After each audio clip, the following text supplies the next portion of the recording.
निवेदन आपसे करूं गोकर्ण जी समस्त श्रोताओं के साथ भगवत धाम में प्रवेश करते हैं। यहाँ सूत जी महाराज, यहाँ सनकादिक ऋषि जो है नारद जी को कथा श्रवण करा रहे हैं और कथा में ऐसा आनंद उमड़ा है कि स्वयं भगवान अपने समस्त पार्षदों के साथ यहाँ पर प्रकट होते हैं और एक दिव्य नाम संकीर्तन हो रहा है। उस नाम संकीर्तन में सहभागी कौन हो रहे हैं? प्रहलाद तालधारी तलगतया चौधवा कांसधारी, बड़ा संगीत में दिव्य आनंद हो रहा है। प्रहलाद जी क्या कर रहे हैं? ताली बजा रहे हैं। प्रहलाद तालधारी। उद्धव जी क्या कर रहे हैं? कांसा बजा रहे हैं।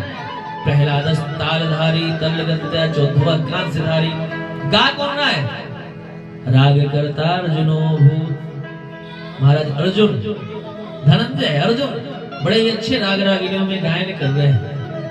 और वीणाधारी सुरषि, स्वयं देवर्षि नारद जी ने वीणा संभाल लिया। वाद्य यंत्र मृदंग कौन बजा रहा है? इंद्रो वादि मृदंगम।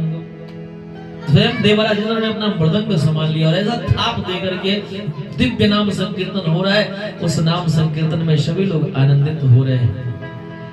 अंतिम खष्टम अध्याय में सप्ताह यज्ञ की विधि का वर्णन किया गया है।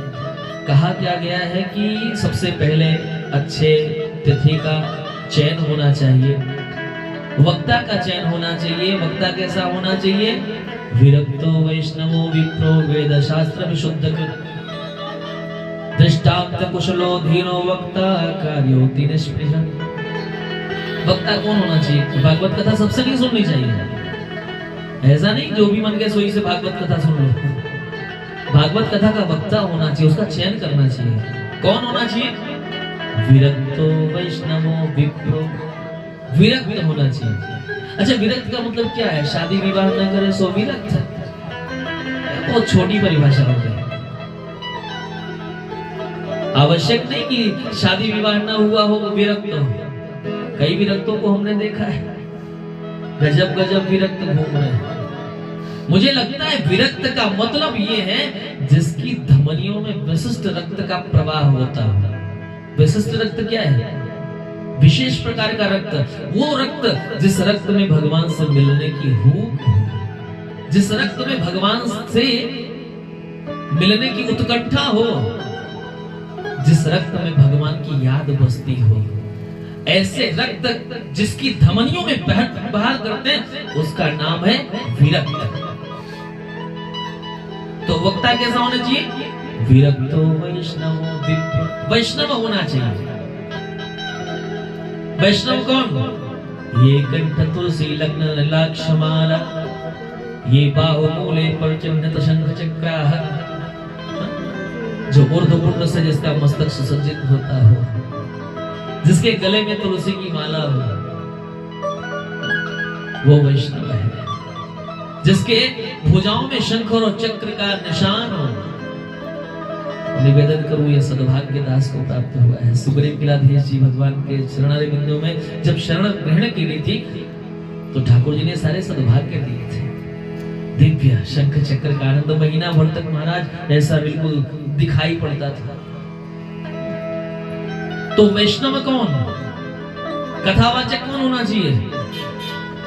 विरक्तो वैष्णवो विप्रो, ब्राह्मण होना चाहिए। लेकिन आजकल तो बड़ी विडंबना है ना, आजकल तो लोग पता नहीं कैसे हो गए। हाँ, हर जाति में कथावाचक, हम ये हैं तो हम वही जाति का कथावाचक ढूंढेंगे। गजब गजब लोग हैं। कथा श्रवण करना हो तो व्यासपीठ पर ब्राह्मण को बिठाना चाहिए, विरक्त वैष्णवों विप्रो, और कैसा होना चाहिए? वेद शास्त्र विशुद्ध कृत, जिसने वेद वेदांत का अध्ययन किया हो, गुरु की शरण में रह करके कुछ पढ़ाई करी है।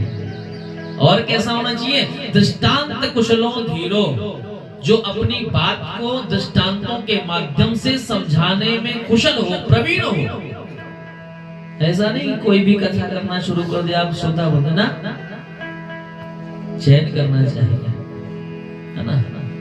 जो अपनी बात को समझा सके उसका चयन करो। और करना क्या चाहिए? जिस भूमि पर कथा, उस भूमि का शोधन मार्जन सुसज्जित उसको करना चाहिए, और ठाकुर कृपा से ये सारी व्यवस्थाएं हैं। और क्या करना चाहिए? वित्त की व्यवस्था करनी, धन की व्यवस्था करना चाहिए। कितना धन?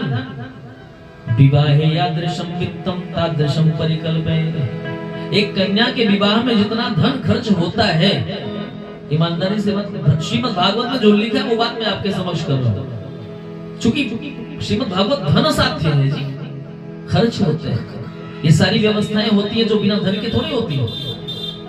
धन है तभी धर्म है, और धन का सदुपयोग भी धर्म ही है। धन का सदुपयोग धर्म कार्य में खर्च करो, धन का सदुपयोग है।